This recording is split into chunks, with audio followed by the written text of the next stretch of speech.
Gull Lake Honey. Using the fresh honey tap, show you what fresh, raw, liquid honey looks like. So that would be a clover canola blend honey from the Central Prairies. Honey will taste different. It will have a different color, and it will also have different crystallization properties depending on the flower content. So we have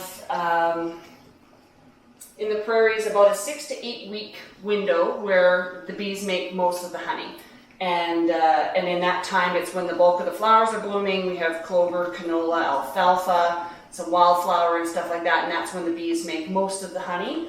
Earlier in the spring, when we have dandelion and some of the flowering trees blooming, the bees can also make some honey off of that, although the amount of flowering comparatively is a lot less, so it's usually small batches that we can produce. We did produce some wildflower honey this year, which has a different flavor again, texture, and the crystallization property. So all raw honey, like I said, starts liquid.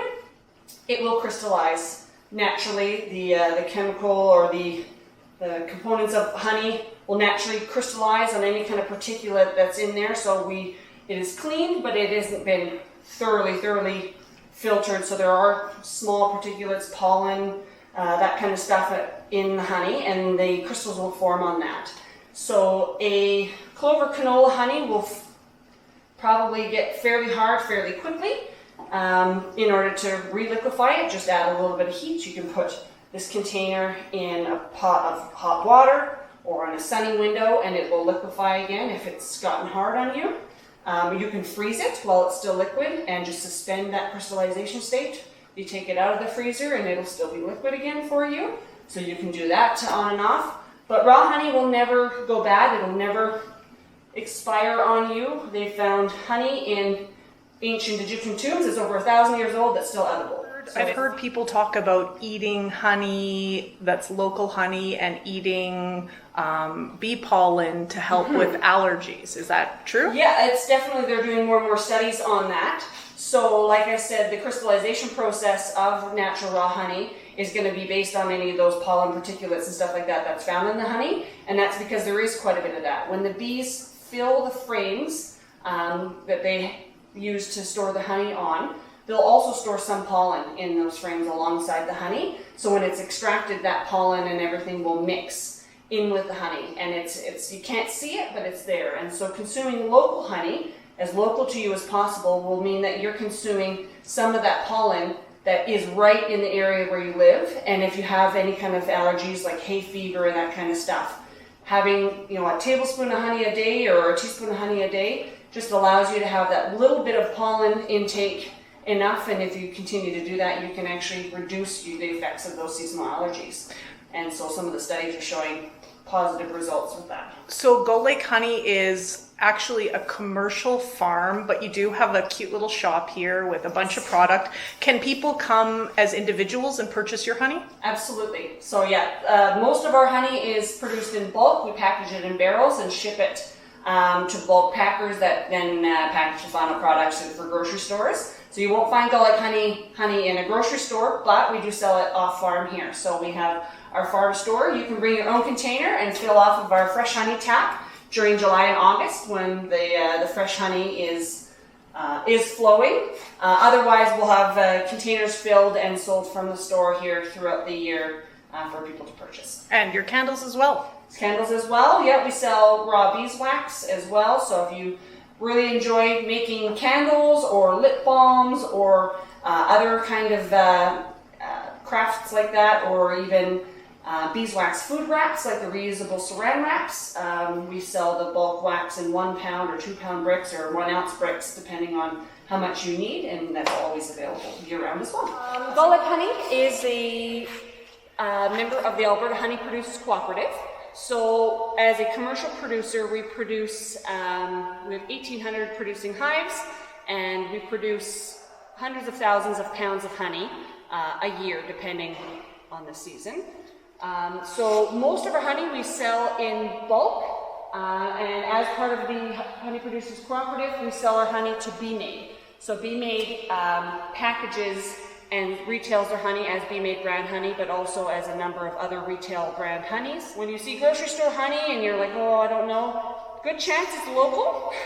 It is packaged, or it is made in Alberta. The honey comes from Alberta producers. Alberta produces 40 to 60% of Canada's honey, and we do it in a 6 to 8 week window. So we're a major honey producer, and the Honey Producers Cooperative is, and Bee-Made brand is a huge packer that then packages that product and gets it on the store shelves. So how long has your family been producing honey? This is our third season as commercial scale beekeepers. We had no previous experience as beekeepers prior to starting in 2018. We had the opportunity to purchase 100 hives from a local beekeeper in the area that was downsizing his operation, and we wanted to move back to the family farm and get into something agricultural, so we took the leap and said, let's do bees. And 3 years later, we have 1,800 hives, and don't really know what our final hive count will be, but yeah, we're enjoying it. Lots to learn. You learn something new every day, and there's not one right way to do things. We've also learned that. Everyone does it slightly different, and so we've kind of learned along the way what works for us, what management strategies and such work for us. And yeah, so we do hope to ship over 200 barrels of honey this season. With the cold, wet weather we've had this year, it wasn't a great honey producing season, but the bees are now, with the warmer weather we've had, are looking healthy, and so hopefully we'll carry into fall and over winter well, and we'll have a hopefully better season next year. And you have a baby on the way. And we have a baby on the way, so we'll have bees and babies and all of that is nice. Perfect. A bee colony consists of one queen per colony. So every hive that you see out in the field, usually they come on pallets of maybe 4 hives or 2 hives, but each individual hive will have one queen, and depending on the season, especially during honey season, have between 50 to 80,000 worker bees working and collecting nectar, but just one queen, and that one queen produces every single one of those worker bees. So she's a very busy lady.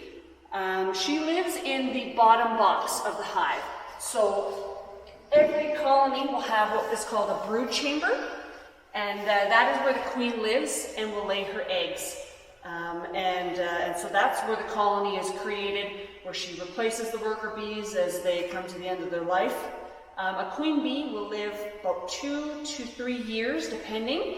I think the oldest queen recorded has lived 5 seasons, which is amazing. But we usually expect about 2 seasons, a full production, and then a 3rd season when she's kind of tapering down, and we kind of track the age of those queens and can replace them as needed.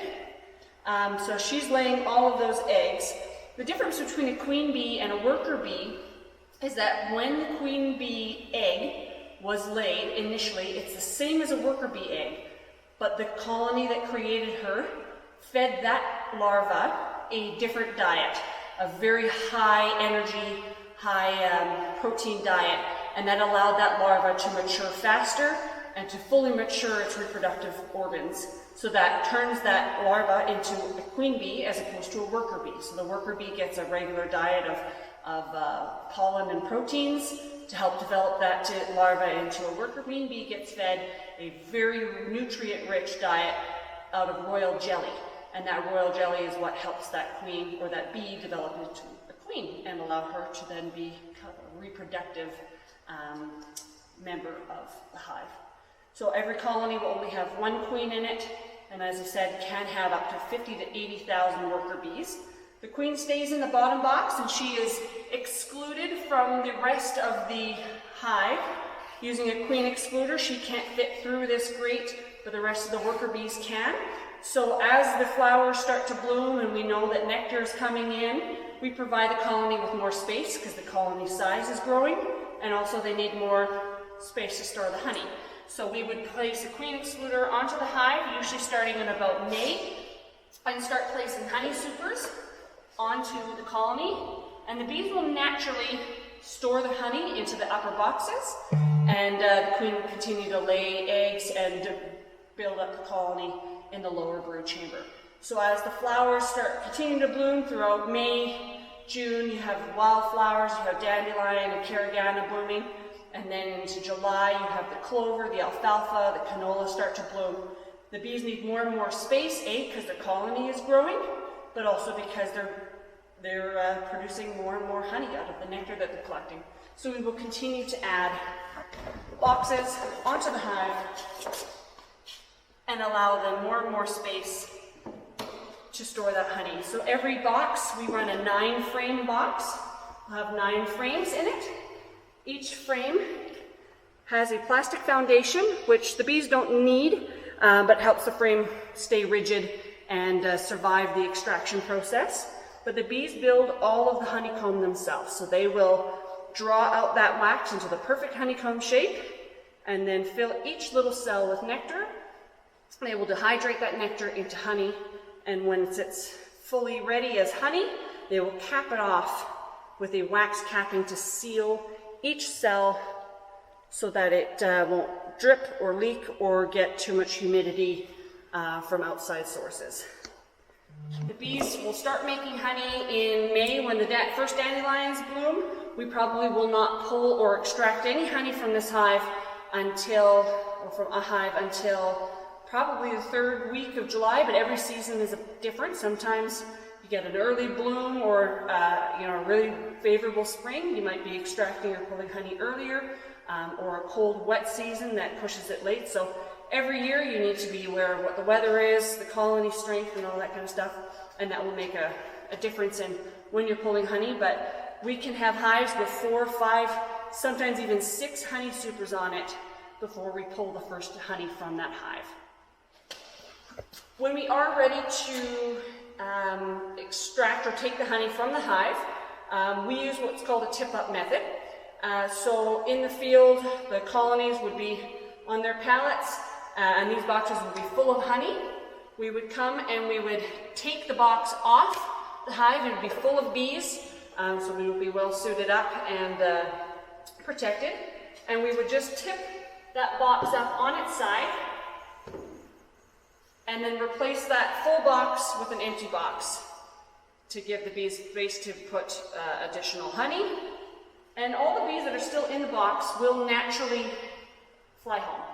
They will want to go home to their queen, and they'll fly home. If the odd bee stays in the boxes, we will try to encourage them to leave. But for the most part, the worker bees will remain with the hive, and we'll take the boxes home full of honey and hopefully not full of bees. So what's the purpose of the tip-up?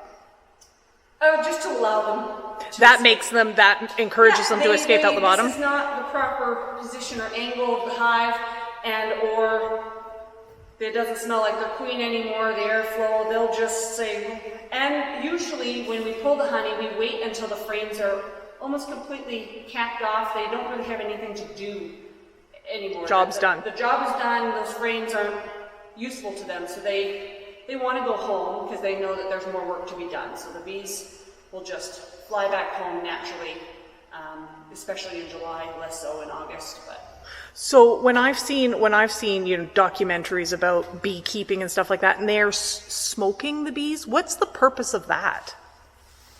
In order to keep the bees calm, one of the things we will do is use a smoker, and that basically it's a natural instinct of the bee to, when it smells smoke, to consume a bunch of honey in order to prepare the colony to have to evacuate.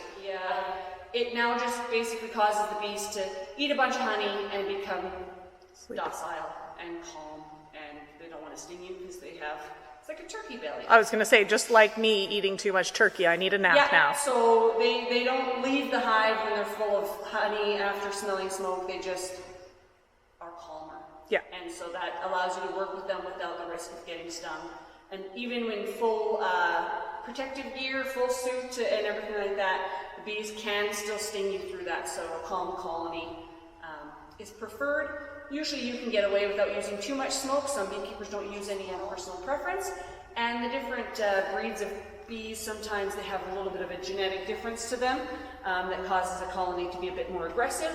And so maybe more smoke is needed with those colonies. So once the tipped up honey boxes are bee-free, we stack them on pallets and truck them home to the honey house to be processed. The colony itself will keep the bees and brood and also the honey at about a 27 degree or so temperature for brood rearing. And that keeps that honey fairly liquid as well. But in the process of transporting and trucking it, that cools that honey down, and we want to bring that honey back up to a warmer temperature so it extracts easier. So we bring those boxes into what we call the hot room. And it sits at around 34 to 38 degrees, just depending on how much honey is in it. And so we will bring those boxes on the pallets into the hot room to warm up overnight, just so that the honey is as liquid as possible to extract easy, especially later in the season if there have been some cool nights. The honey can start to crystallize in the frames, so they will be run through the extraction line, and all that honey is spun out of those frames, and then eventually end up in the bulk tanks here, where we will let the honey just settle out. If there is any residual wax or that kind of stuff in the honey, it will naturally float, and we pot and tank off or barrel off the bottom of the tank. Like, so I have a bee floating around me. What would you say to somebody who's terrified of bees? They're not that bad. There's a big difference between a bee and a wasp. So wasps aren't always necessarily our friends. A honeybee, especially a honeybee away from its colony, if it doesn't have a colony to protect, if it doesn't have a queen that it's, pheromones it's smelled for a while, it's a lost bee. It has no reason to want to sting you. A honeybee will die if it does sting you. So generally they are not interested in you whatsoever. They go to the light, they want out, and they want to go back to a colony, and that's all they want to do. They want to work. So these bees are not aggressive in any way. You could almost scoop them up with your hands, and they probably would not sting you. So a typical colony has how many bees in it? So during peak honey production season, so the months of July and August, a colony would have roughly 50 to 80,000 bees in it. So how much does one colony typically create in honey and wax? It's a very good question. A colony, depending on the strength, depending on the strength of the queen and the strength of the colony, we like to use a number of about 150 to 180 pounds per colony of honey when we do our extrapolation of how many colonies we are going to run that season, how much honey we predict to produce. Some colonies, if they were split or made later in the season, or if the queen was weaker or younger or older, just depending, then that colony might only produce 80 pounds or less. And some colonies, they just have a massive bee strength. They have over 100,000 bees, and they can produce 400 pounds of honey. So you do really get a wide variety of honey production per hive, but we aim, when we do our extrapolations in this area, 150 pounds is a solid, stable number for us to use and aim for as far as hive production. So how many hives did you run this year? We ran about 1,800 units, 1,200 of those, which were mature queens, mature colonies that we expected 150 pounds a hive out of. The remaining ones were new nucleus hives or splits that we made this year. So they were young queens introduced later in May and June that probably wouldn't produce that full 150 pounds, but maybe produce 60 or 80 pounds each. And then the intent is for them to then survive the winter and be a full producing hive. So we have our producing hives and then our nucleus or split hives. So your winter season, what is your family doing during the winter season in prep for, or are there other things that you do during the winter in relation to your honey? Depending on, depending on the beekeeper, if you're in a growth phase, or if you have to recover from a larger spring or fall loss, you may be doing a lot of building of hive equipment. So I always joke that we are beekeepers by summer and we're carpenters by winter. So we do a lot of building. We started with 100 hives when we first started. We got up to 1,800 units roughly this season, and potentially 2,200 to 2,500 units is our goal for next season. We'll see how nature agrees with us.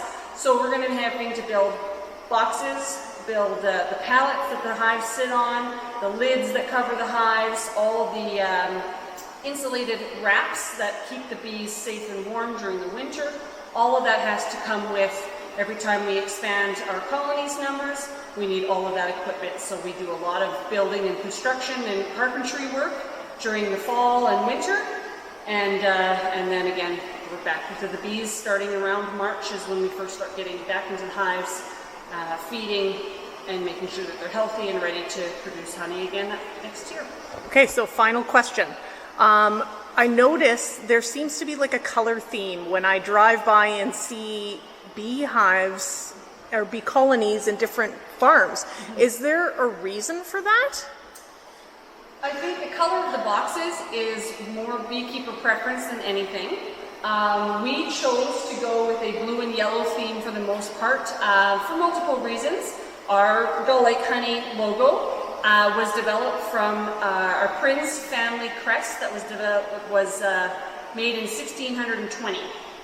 So it's a 400-year-old family crest, and the colors on that crest were blue and yellow. So we chose the blue and yellow theme as a tie into that when we developed our own personal logo. There is some thought that bees will recognize their hive based off the colors of the hive and stuff like that. But some beekeepers do a full white or a full natural wood color scheme, and the bees find their colony just fine. So I don't think it's as much for the bees as it is for the beekeepers.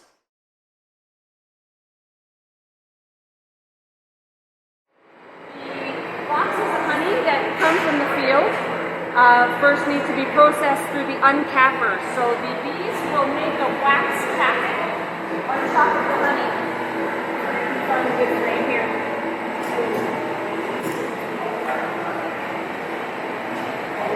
And they seal the honey with a wax layer to keep it from getting moisture or any kind of stuff in the honey. So he's using the airlift to lift the frames up to the uncapper, and as the uncapper loads the frames in, you can fit more frames. So here we are just double checking the frames that have gone through the uncapper to ensure that all the cells are perfectly uncapped so that they will properly spin out the honey. So Vincent here has just double checking the frames as they come out of the uncapping machine and head their way towards the extractor.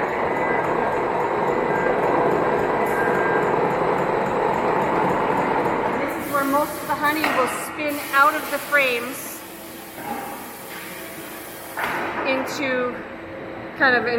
into the bin here, and it'll flow into the sump, and that sump will gather all the honey that dripped out of the uncapping machine and all the honey that spins out of the extractor.